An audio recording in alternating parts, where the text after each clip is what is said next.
morning everyone. Today we will discuss about the famous poem Ode to Autumn written by John Keats in 1820. I am Rajni Meena, assistant professor, Government College Rawatwata. Poem start करते हैं. Introduction of the poem. This poem Ode to Autumn is a very famous poem by English romantic poet John Keats, composed on 19 September 1819 and published in 1820 in the volume of Keats' poetry that included Lamia and the Eve of St. Agnes. तो ये जो poem है वो 1820 में Keats के collection में Lamia और Eve of Saint Agnes poem के साथ पब्लिश हुई थी. This poem was a final work in a group of poems known as Keats 1819 Odes. ये फाइनल वर्क है कीट्स के ग्रुप का 1819 Odes का. Although personal problems left him little time to devote to poetry, in 1819 he composed Ode to Autumn after a walk near Winchester one autumnal evening. हालांकि poet को बहुत कम time मिल पाता था, लेकिन फिर भी उन्होंने ये पोएम लिखी एक आफ्टर वॉक नियर विंचेस्टर जगह पर वॉक करने के बाद एक ऑटमनल शाम को. The work marks the end of his poetic career. ये जो पोएम है वो मार्क करती है कि ये अब जो जॉन कीट्स है उनका पोइटिक करियर जो है वो उसका एंड आ चुका है. As he needed to earn money. जैसे उन्होंने ध्यान दिया पैसे कमाने. As he needed to earn money, क्योंकि उन्हें पैसों की आवश्यकता थी. And could no longer devote himself to life style of a poet. तो वो एक पोइट की लाइफ स्टाइल के लिए अपने आप को डिवोट नहीं कर सकते थे. और a little over year after the publication of To Autumn Keats died in Rome. To Autumn poem के पब्लिकेशन के लगभग एक साल के बाद ही कीट्स की डेथ हो गई रोम के अंदर. चलिए पोएम को स्टार्ट करते हैं. The poem has 11 line stanzas. Poem के अंदर 3 स्टेंजाज है जिनके अंदर 11 लाइन्स है. Which describe a progression through the season. जो सीजन की प्रोग्रेशन को बताती है. From the late maturation of crops to the harvest. की जो फसल की जो मैच्योरेशन है उसको बताती है. And the last stage of autumn. और ऑटम की जो लास्ट स्टेज है उनके बारे में. व्हेन विंटर इज़ नियरिंग, जब विंटर आने वाली है. The imagery is richly achieved through the personification of autumn. Imagery खूब भरी हुई है ऑटम के पर्सोनिफिकेशन के through. And description of its bounty, it's sites and sound. It has a parallel in the works of English landscape artist with Keats himself describing the fields of stubble that he saw on his walk as conveying the warmth of some pictures. कि Keats ने खुद ने stubble देखे थे field के अंदर जब वो वॉक करने गए थे. The work has been interpreted as meditation on death. जो ये पोएम है वो इंटरप्रेटेड करती है एज ए मेडिटेशन के रूप में डेथ के ऊपर. As an allegory of artistic creation as Keats response to the Peterloo massacre which took place in the same year. उसी साल पीटरलू मैसाक्रे हुआ था. तो कीट्स ने रेस्पॉन्स किया है इस पोएम के through. And as an expression of nationalist sentiment. One of the most anthologised English lyric poems. ये लिरिक पोएम है. To autumn has been regarded by critics as one of the most perfect short poems in English language. ये सबसे perfect short poem मानी जाती है English language की.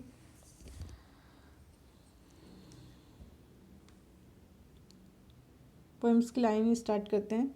Season of mist and mellow fruitfulness, कि चारों तरफ कोहरे का मौसम है और मेलो फ्रूटफुलनेस यानी पके हुए फलों का मौसम है। कि जो ऑटम सीजन है वो कोहरे का, चारों तरफ कोहरा हल्का हल्का धुंध छाई हुई है और पके हुए फल, इस मौसम में फल जो है पक जाते हैं, उनका मौसम है। मोस्टली पोइट्स ने स्प्रिंग सीजन को ज़्यादा प्रायोरिटी दी है और जॉन कीट्स ने अपने पोएम में ऑटम सीजन को प्रायोरिटी दी है। तो जो ऑटम सीजन है वो मिस्ट और मेलो फ्रूटफुलनेस का सीजन है। Close bosom friend, autumn season जो है क्लोज बेस्ट फ्रेंड है, बॉसम का मतलब बेस्ट फ्रेंड है of the maturing sun, maturing sun का। यहाँ पर मैच्योर सन को मैच्योर क्यों बोला है पोइट ने, क्योंकि वो फुल ग्रोन है, फुली ग्रोन है इस टाइम सन, इसीलिए पोइट ने सन को मैच्योरिंग सन बोला है। Conspiring with him how to load and bless with fruits the vines that round the thatch eaves run. और कॉन्स्पायरिंग यानी साजिश रचना, कि जो ऑटम है और ये जो मिस्ट है, ऑटम और सन दोनों मिलकर के साजिश रच रहे हैं विद हिम, पोइट के खिलाफ, कि कैसे हाउ टू लोड, कि कैसे हम लोड करें। सन और ऑटम सीजन कैसे साजिश रच रहे हैं कि कैसे लोड करें। And bless with fruits the wine, कि जो बेले हैं इनको फ्रूट से कैसे लोड करें। That round the thatch eaves run, जो राउंड जो थैच है, छज्जे हैं, उनके ऊपर जा रही है ये बेलें। उनको ये कि ये जो सीजन है वो फ्रूटफुलनेस का सीजन है, तो फल आ रहे हैं बेलों के ऊपर। To bend with apples that most cottage trees, most यानी काई लगे हुए, जो कॉटेज के ऊपर पास में जो ट्रीज हैं, एप्पल के जो ट्रीज हैं, वो एप्पल के वजन के कारण बेंड हो रहे हैं, बिल्कुल झुक रहे हैं वजन के कारण। And fill all fruit with ripeness to the core, और जो ऑटम सीजन है वो सारे फ्रूट्स को एक राइपनेस से भर देती है, टू द कोर बिल्कुल सेंटर तक, मतलब फल को पूरा पका देती है। To swell the gourd, gourd का मतलब कद्दू, कद्दू को फुला देती है। And plump the hazel shells, और जो हेजल जो है एक फ्रूट का नेम है, उसके छिलकों को भी फुला देती है। विद ए स्वीट कैरनल, और एक स्वीट कैरनल बोलते हैं गिरी, किसी भी चीज़ की गिरी, उसके साथ कि कैरनल को स्वीट कर देती है और शेल को, छिलके को बिल्कुल फुला देती है। To set wording more,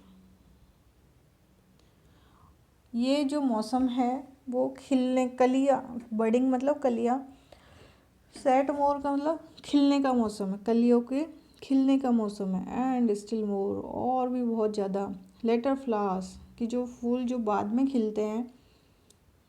for the bees, वो मधुमक्खियों के लिए ही खिलते हैं। वो मधुमक्खियों को इनवाइट करते हैं कि आओ और फलों का रस तुम लो।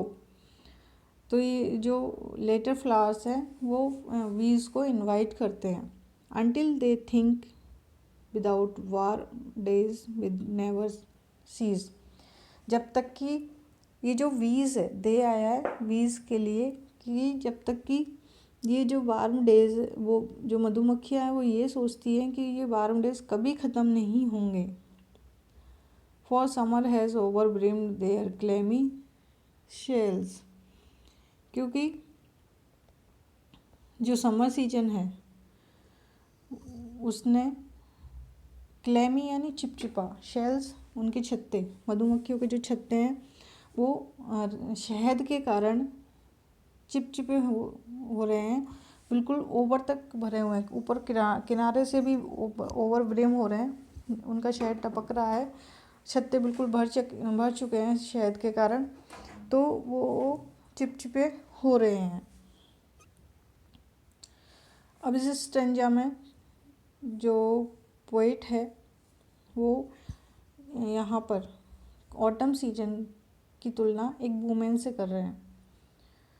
Who hath not seen the often amid the store, किसने तुम्हें नहीं देखा, दी यू, कि किसने तुम्हें नहीं देखा, ऑफन, ऑफ्ट का मतलब ऑफन, अक्सर, एमिड बीच में, द स्टोर कि तुम्हारे स्टोर के बीच में तुम्हें बैठे हुए किसने नहीं देखा। स्टोर का मतलब स्टोर रूम ऑफ ग्रेन्स, मतलब अनाजों का स्टोर जो भंडार होता है, उसके बीच में तुम्हें किसने बैठे हुए नहीं देखा है। Sometimes whoever seeks abroad may find, कि कोई भी कभी कभी, हु एवर कभी कभी कोई व्यक्ति, सीक्स एब्रॉड कोई अब्रॉड जाता है, में फाइंड तो वो तुम्हें पाता है। Thee sitting careless on a granary floor, एक अनाज के फर्श पर तुम्हें लापरवाही से केयरलेसली बैठे हुए तुम्हें पाता है।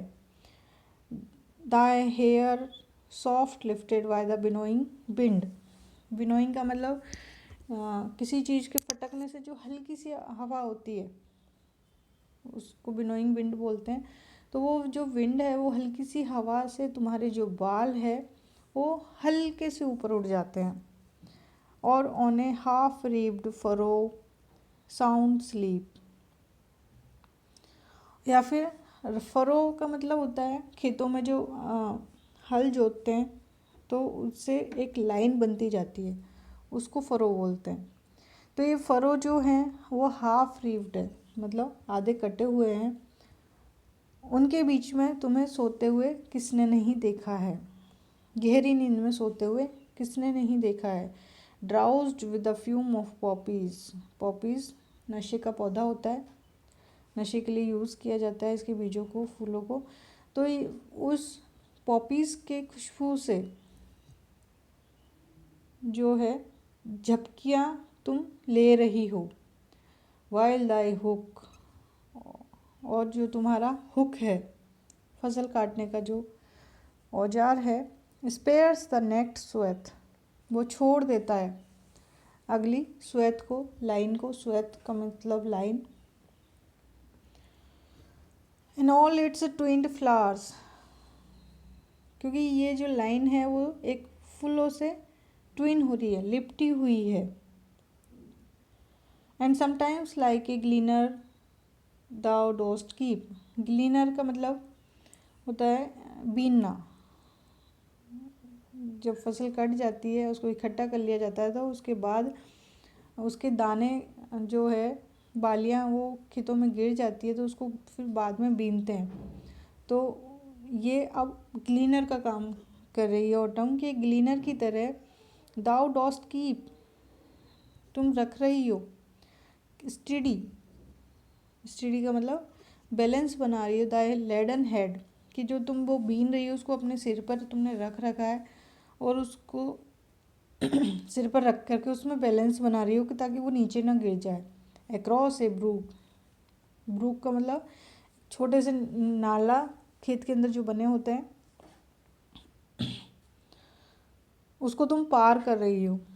एंड वाई साइडर प्रेस, फिर तुम एक साइडर प्रेस के पास रुकती हो, साइडर प्रेस बोलते हैं एप्पल से जूस निकालने वाली मशीन, उसके पास तुम रुकती हो।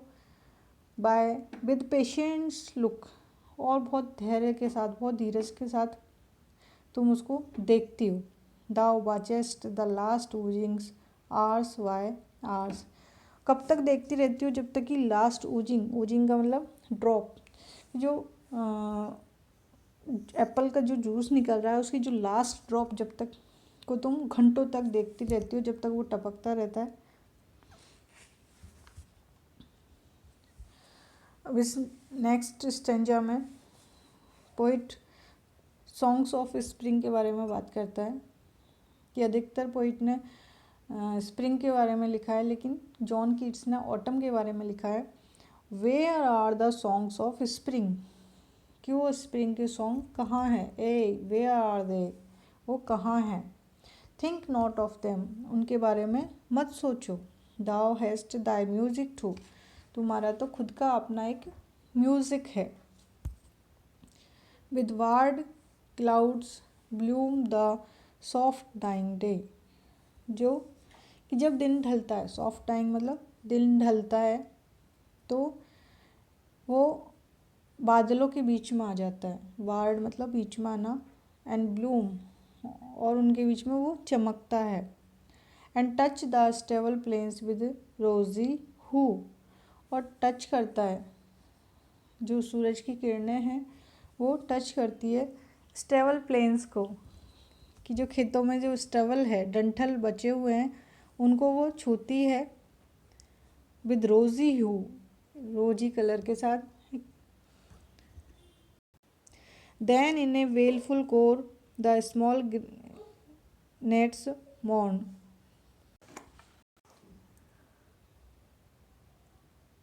और एक छोटा इंसेक्ट, नेट्स छोटा एक इंसेक्ट होता है, वो एक दुखी आवाज़ में मोर्न कर रहा है। अमंग द रिवर शेलोज, रिवर के जो छिछला एरिया होता है नीचे का, उसमें वो मोर्न कर रहा है। वॉर्न अलोफ्ट, बहुत तेज आवाज़ में। And sinking as the light winds lives or dies, और वो डूब रहा है, जो लाइट विंड होती है वहाँ पर। And full grown lambs loud bleat from hilly bourn, और जो फुल ग्रोन लैम्ब है, जो मेमने हैं, वो फुल ग्रोन हो चुके हैं और वो हिली एरिया से ब्लीट कर रहे हैं, ज़ोर ज़ोर से चिल्ला रहे हैं, मिमिया रहे हैं। ही इज़ क्रिकेट सिंग, और ही इज़ क्रिकेट मतलब ऐसा इंसेक्ट जो बाड़े में रहता है, तो वो वहाँ से बाड़े से सिंग कर रहा है, गाना गा रहा है। And now with travel soft, और जो सॉफ्ट रेड ब्रिस्ट है, रेड ब्रिस्ट एक वर्ड का नेम है, जो रेड ब्रिस्ट है वो विसिल कर रही है, सीटी बजा रही है। From a garden croft, garden croft का मतलब गार्डन फॉर्म, गार्डन फार्म से वो विसिल कर रही है। And gathering swallows Twitter in the sky, और जो स्वेलोज है वो इकट्ठी होकर के, एक साथ इकट्ठी होकर के स्काई में ट्विटर कर रही है, चहचहा रही है। तो इस प्रकार से जो पोइट है जॉन कीट्स, उन्होंने इस पोइम में पूरा नेचर सीन दिया है और ऑटम सीजन के बारे में बताया है, ऑटम सीजन में क्या क्या होता है। इस प्रकार से जो पोइम है वो ख़त्म होती है। Please like share and subscribe and upcoming awesome videos. Thanks.